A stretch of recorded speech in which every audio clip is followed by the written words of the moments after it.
But the Cincinnati Bengals, let me ask you, they've won back-to-back. As a result of what? Playing two really, really bad offense? Is the defense back? Is the defense good? I said on my show the other day that I think the one thing about the Bengals is the offense isn't as good as what we think, and I don't think the defense is as bad as what we think. And I think when you merge those, that's relatively fair. When you merge those two talking points, I think that's what we've seen the last 2 weeks. The one thing, though, that's always in the back of your minds as Bengals fans is we've seen what bad could be with this team. You know what the floor is. That scares you every week. But you also know what the ceiling of the offense is, so that's what you hold to. I think the reason there's always still uncertainty, you're always thinking about the floor for the defense, and you're always thinking about the ceiling for the offense, and that balances you out a bit. Yeah. But with the Eagles coming up, Eagles and Ravens in 2 of your next 3 games, I know the Raiders are coming up, and that one's not a scary, scary game, but that could set up like the last 2 weeks. And they have Crosby, maybe, unless he's traded by the deadline. But the problem is with Philadelphia coming up, the defense, I mean, is the defense for real? The last 2 weeks, is this who the defense is? What do you mean by for real? Because in the last 2 weeks, they're a top, 10 unit, which I don't think they're that. And we've said they don't have to be elite. They don't have to be great. I think they might be top 15 healthy. Let's just call them middle. Top 18? Let's just call them middle. Yeah, they're if you middle. split the league into thirds, they're in the middle third of the league. And are these stats Right? inflated because Fair. it's Daniel Jones / Giants and Deshaun DTR? Absolutely. Yeah. I also think Okay. the bad end of the stats are inflated because you played a Commanders team where Jaden Daniels didn't throw an incomplete pass when he was on the hottest 3-week stretch we've ever seen from a rookie quarterback, and you played Lamar Jackson, who continues to put up gaudy numbers against everybody. And the Panthers game, I guess you could say, is an outlier. But even the Chiefs game, you only allowed 23 points and then a field goal at the end on a pass interference that was a 60-yard penalty. So this defense hasn't been as bad as we think on paper. It's just been they have been the outlier that lost us every game for a while, which is why it was so bad and talked about so much. The offense was dominant, and they couldn't stop a runny nose. So that's why it was so loud. But in the last 2 weeks, they've done a good job against the bad quarterbacks. And that's reassuring to me because I, again, earlier this season, had no confidence that we were going to be able to stop the bad quarterbacks. I know that's great. And yesterday in the show, Sean Connor was making fun of me because he said, you're way too happy about beating 2 teams with inferior rosters. Inferior teams with inferior rosters. We were just a better team, and we went out there and won the game. So we saw this same team and roster lose to inferior rosters earlier this year. This is a change. This is a change of pace. And how many times, if we're talking about purely on-paper rosters, have the Bengals went into Cleveland in the last 6 or 7 years and lost a game where they are the better team on paper? That happens all the time in the NFL. Yeah. I also think that, and you kind of brought it up there, people write off that Chiefs game. Defense won the game in that game if the Bengals were to win it. I really do think. The defense allowed, 17 points in that game? Yeah, because the fumble. So people overlooked that one. In the Patriots game, say whatever you want about that disaster, that was all on the offense. 16 points. That had nothing to do with the defense. Right. So I think, I don't know, there's a couple outliers for sure. But you play the Commanders, who are the hottest offense in the NFL, and I don't know if the Bengals are ready. I don't think they maybe believed the hype. I don't think they were buying that hype. Oh, they totally just looked over that game. Yeah, and then the first half of that Ravens game, they looked good. They looked better. Not good, better. Second half was a disaster. But there have been moments where the defense has been good. So that's what I'll credit them for. Do I trust the defense to get stops? No, but I now trust the defense to get a stop. Yeah. I set the line at 2.5 a game now. Yeah, that's fair. Instead of 0. That's a positive. Yeah, 0 stops is tough. I'm not gonna The one lie. thing that we can't get comfortable doing is punting 8 times. Nope, can't happen again. And this is but big time shout out Ryan Rico before we go full negative. Yeah. Great day, 8 punts, 354 yards, 4 inside the 20. That's right. He's a killer. He is. Absolutely booting it, that thing. Let's never do it 8 times again. Yes. Please. Let's move the ball a little bit. I mean, that was infuriating. Throw the to ball. watch. Throw the football. We can run when we need to run, but you don't, like Jacob said, we ended the game with 8 straight runs, 7 straight runs. Yeah. Throw the ball. You have Joe Burrow. You have 2 elite pass catchers. At some point, trust the offense. How many times has Zach Taylor sat at the podium and said, we consider the short passing game an extension of our run game? Yeah. Well, let's use it in these milking the clock situations. That means you don't have to just run Chase Brown into the guard's back 9 times in a row. And that's the key there, especially if the run game's not working. Right. I don't mind running the ball late in games to milk the clock, as most teams with the lead do, right? But when the run's not working, you can't continue to keep handoff when it's not working. Now, like I said, if they're handing it off and you're getting 3-4 yards of carry, don't drop back and pass. Keep eating those yards on the ground. Keep eating the clock. But when they're, your punter is getting tired out there because you keep rolling them out there, because you keep setting up these, 3rd and long situations that then when the pass game does come out, then the Browns just send everyone and attack that vulnerable O-line late in that game. But it's just kind of the reason I asked about that is because I see the people saying, why are you excited you beat the Giants and Browns? First of all, I don't care about the NFL. It's so tough to pick games anymore because even the bad teams can win.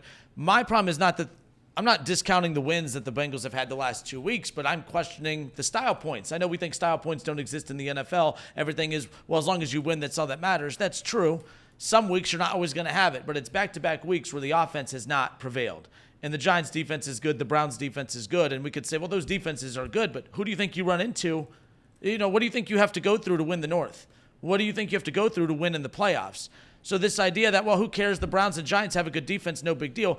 I'm not saying panic, but you do got to start questioning what's happening with the offense because Joe Burrow's paid too much money and Jamar's about to be paid the highest or the most money at wide receiver in NFL.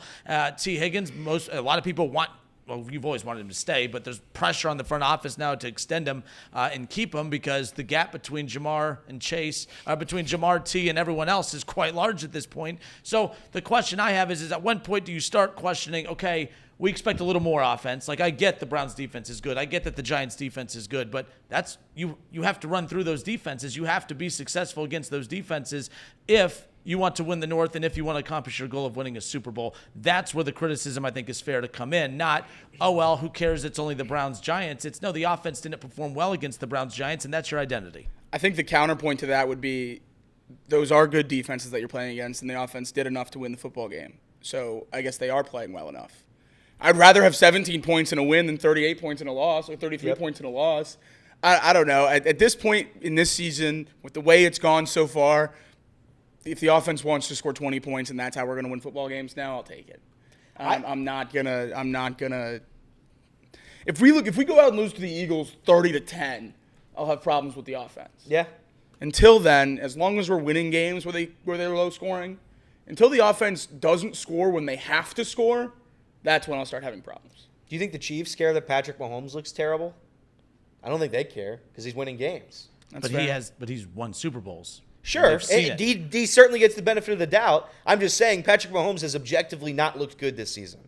Does he have more interceptions than touchdowns now? He does. But he doesn't have Jamar Chase and T. Higgins, and he doesn't have the weapons that Joe Burrow does. I just mean I expect more when you have those weapons in 2 straight weeks. And to be fair, those guys are getting their numbers, but collectively as a whole, the offense they got a Hall of Fame tight end. The Hall of Fame is stop. He's 85 years old and he's fat and he's. I'm just telling you what they got. The only scoring he's doing is with Taylor Swift after the game. I mean, let's be real.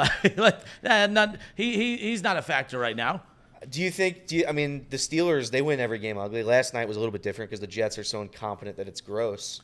They win every game ugly, but no one has confidence in the Steelers. Might be a different conversation after last night. We'll talk about that later. But and sure, the expectations for the Bengals are definitely different. But they look like that when they had Mason Rudolph. They look like that when they had Justin Fields. They look like that when they had Kenny Pickett. It's not like they look like that with Joe Burrow and Jamar Chase and T. Higgins. Yeah. I just think that right now, I've changed my expectations. I've thrown what I've thought of the Bengals before the season. I've thrown that out the window. That's gone now. Who the Bengals are now is a team that's trying to win games week by week, day by day. You take it one game at a time. I don't have Super Bowl expectations anymore. I'm just trying to get back to the postseason. This schedule is easy enough to make the postseason. And if they do not make the postseason, there will be conversations to be had. There will be. There will be conversations about Joe Burrow, the offense, Zach Taylor, and the defense. Everybody. There's no doubt about it. But as of right now, beating a divisional rival who you haven't beaten their home turf in 6 years, I'm not going to complain about this ugly win. No. If you miss the playoffs, the AFC is shaping up. Look at the Browns are I know. Like I was looking at it yesterday. The AFC, if you miss the playoffs, you have to try to miss it. I mean, It's you have really bad. the Browns lost because they're bad. Don't get me wrong, but there are people questioning that they're doing things on purpose to put them in position to lose, like the DTR thing yesterday. There are teams trying to lose games right now. Cleveland looking and appearing to be one of those.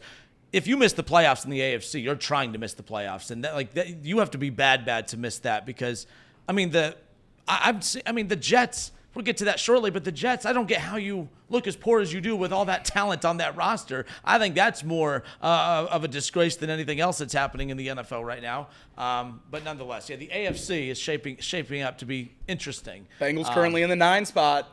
Moving on, like the Jeffersons, moving on up. Like it. You gotta win the next. I mean, you have to beat. You have to win 2 of the next 3. So do you want to hear my cope math that I did? Yeah. Your what math? Cope math. Okay, I think It's cope good. math. It's I'm good. like, oh, okay. I'm already getting ahead of if we lose to the Eagles this week. Okay. Which I think is smart. Okay. So Cope. I like and that. you're gonna Cope have to math. radio listeners bear with us here.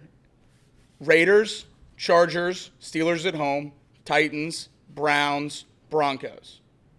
That's 6 wins. That puts you at 9. I think I can confidently say I'm going to pick us in all those games. Yep. That means you have to win 1 of at Steelers, at Cowboys, at Ravens versus Eagles to make the playoffs. 1.